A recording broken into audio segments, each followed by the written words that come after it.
you. And you can use all the tools in the world, and they all will help. NA will help. Church will help. God definitely will help. Jesus definitely will help. But it's up to you. What do you want to do? Now, the reason I may have some of the opinions I do is because of my worldview. And this is something I wanted to talk about tonight, because it's hard to bring a discussion like this on the table when everybody has a differing worldview. What a worldview is, if you're not familiar with it, it is basically how you view the world and how it works, why it works the way it works. Okay, I have a biblical worldview. I am sweating right now. I am pouring sweat. I have a biblical worldview. That's because I'm a Christian. So I see things through the lens and the scope of the Bible. I believe that the Bible is true. What it says is valid. Textual errors or whatever, those don't bother me. What I believe for myself. I believe it subjectively, and that's not going to change. So that is how I view the world. But see, I understand that not everybody views the world this way. So not everybody's going to feel the way I feel. And for a lot of people, I think it makes it harder for them to accept something like addiction as being something that's curable. Because I believe it is curable. I believe that it is not something. If it's a disease, it's a disease that can not just be managed, but be done away with. It doesn't just go into remission. You can get rid of it. I believe that's why I don't like calling it an addiction, because it's something that you can't nail down. And my evidence is anecdotal. Like I said, my life is what I speak from. My experience is what I speak from. And I had every genetic marker that said I was going to be an addict. My father was an addict. His father was an alcoholic. His father was an alcoholic. I had the upbringing, a broken home upbringing. I lived in a poor neighborhood. We didn't have very much money. We was on welfare. I grew up around drugs. The list goes on and on. But all those things may be factors that conditioned me and put me in a position that I became more susceptible, that I was more wired to choose that route.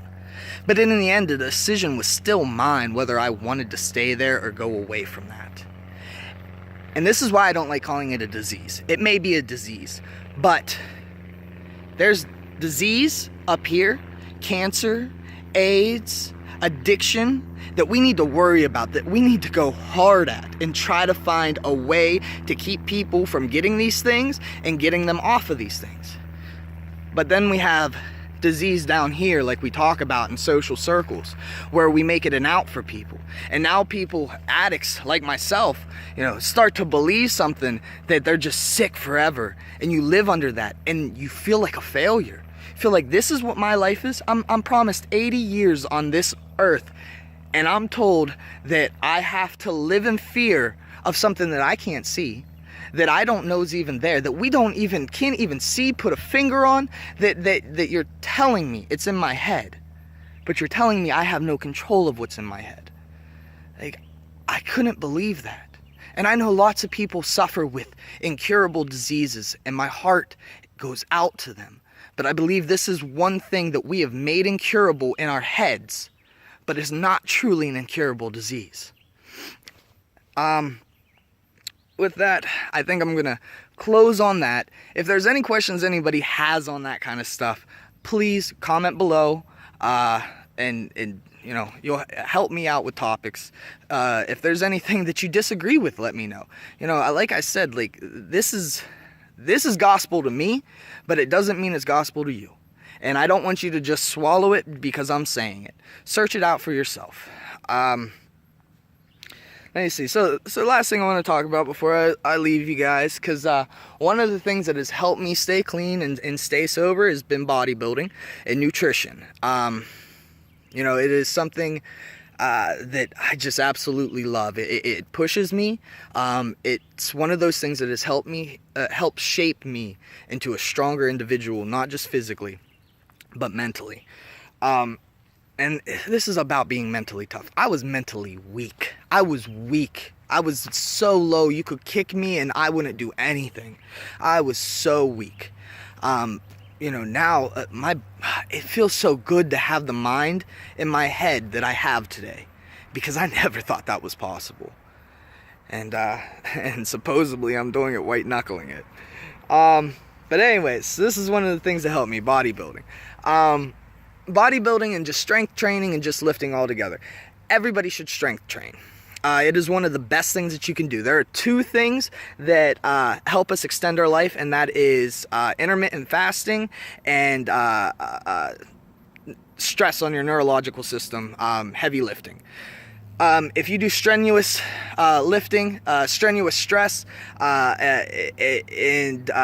you do intermittent fasting, those two things release all sorts of hormones. They release a hormone called ghrelin, which releases a nice hormone called human growth hormone, which doesn't just make you big, it actually makes you feel like a kid again. It heals all your joints. It makes you feel young. It's the fountain of youth that is inside you that you can bring out of you. Also, osteoporosis, things like that, lifting heavy. There's this thing called Wolff's Law. Anytime you put force on your bones, you actually lay down more bone matter, or cells start to grow, and your bones get denser and they get harder. So it's the best thing for osteoporosis.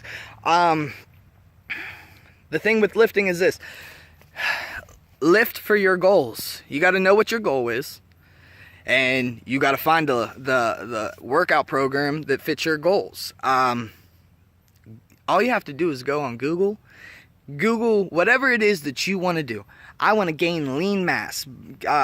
Training programs for gaining lean mass. And I'm not going to say that everything you find is going to be the greatest in the world, but you can find a base, and there's a lot of good stuff out there. Fat loss, all sorts of stuff, and then you can start finding different training programs. And I'm not going to tell you that there's one that's perfect. Find what works for you, what you're willing to do, what makes you happy, something that you like doing. Make it fun. Make it challenging if you like a challenge, make it easy and work your way up to a challenge. But definitely do something you want to do. And lift smart. Take time to learn moves. Don't just go in the gym and try to do everything. Learn a couple basic moves. Look up what the basic moves are. Bench press, squat, deadlift. Learn those. Learn those well. Execute them with precision. Don't overlift. Don't ego lift. Man, I've dropped my weights. Sometimes at the beginning it felt funny because I was going from way heavier weights to way lighter weights, and I'd feel funny in the gym if somebody would see me because my ego said I need to lift a heavy weight. But you know what? I'm getting bigger. I'm getting stronger. Lifting the lighter weights with more precision, more precise lifts, and not trying to keep my shoulders where they're supposed to, because there's a lot of things that go along with lifting that people don't understand when it comes to biomechanics, and you can really hurt yourself if you don't take the time to learn these moves and you just go out there willy-nilly doing something. Let's see. Alright, so we'll talk a little bit about diets. It's my water, 5 calories. I'm on the ketosis diet. I'm burning ketones. I am burning fat for energy. My diet looks like this. I eat 80% fat, which is around 330, because I eat about 3,500 calories right now. Around 330 grams of fat. About 129 grams of protein, which is, if you're into bodybuilding, that sounds low. I'm used to eating about 300 grams. I usually have the fat and the protein flipped. And then about, I think I've had 33 carbs today, net carbs. I try to keep my carbs under 20. 20 is the sweet spot. As long as they're under 50, we're doing good though. But yeah, this diet is, it's all the rage. You look it up, it's everywhere. It's slashing apart the notion that you have to eat carbs that you have to eat carbs to get big, that you have to eat carbs for energy. No, actually, fat is a way better source of energy, and your body runs way better on it. Your brain runs way better on it. What happens is your body right now is running on glycogen that it gets from sugar, from carbs. Your body is amazing at adapting. If you starve your body of carbs and you fill it full of fat, it will switch over and start running on fat and stop running on carbs, which this keeps your insulin in check, your blood sugar in check, and it gives you energy that lasts all day. Imagine this. Carbs are paper and fat is oil. Carbs burn up real quick. Fat burns for a longer time. You're not as hungry. You can eat, like I eat 6-7 meals a day. I graze all day long. And with this, I don't feel the need to eat as much. It's amazing. I'm going longer and longer periods. And the funny thing is I'm drinking oil. I'm putting oil and butter in my coffee. It's called Bulletproof Coffee. I put two tablespoons of butter and a tablespoon of MCT oil. It's a medium chain triglyceride oil from coconuts and palm oil. Stuff gets you humming. In the morning, put that in your coffee. You haven't eaten anything on an empty stomach, you're good until noon. Well, at least me. But anyways, other than that, I could go. Ketosis, there's a lot of information. It would take me days to explain it. But that's what I'm doing right now. But your basic diet tips. The idea, and I'm coming away from this idea, but it does seem to work, it has its merit. The less carbs you put in and the more output you put out, the more carbs, or the more calories that you burn. Let me start this again. Your intake of calories needs to be less than how much energy you're outputting, how many calories you're burning a day.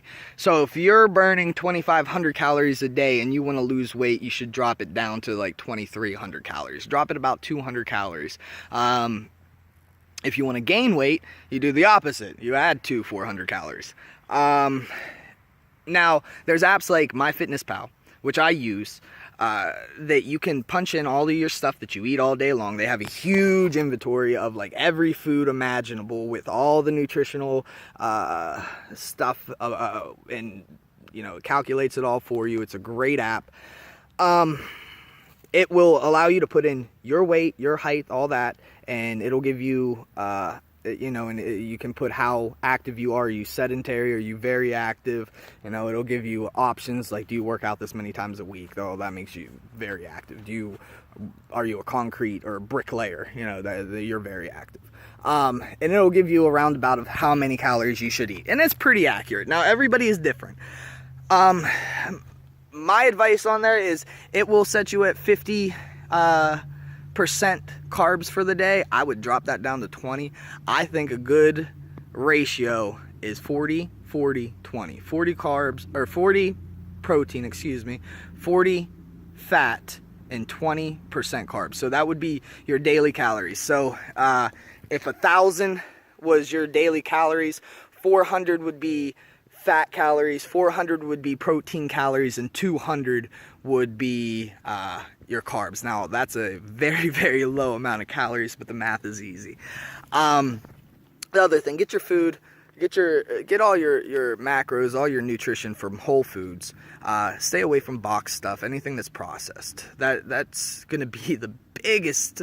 If you do that, if you can stay away from boxed things and just start eating whole foods, you will see your body transform without having to go to the gym. Just switching, eating healthy, eating smaller portions, and eating organic, or not, it ain't even got to be organic, just whole foods, not from a box. Stay away from pastas and things like that as much as possible. I'm not saying don't have them ever, just, have them in moderation. Again, this is the same thing as with the addiction. This comes down to, what do you want?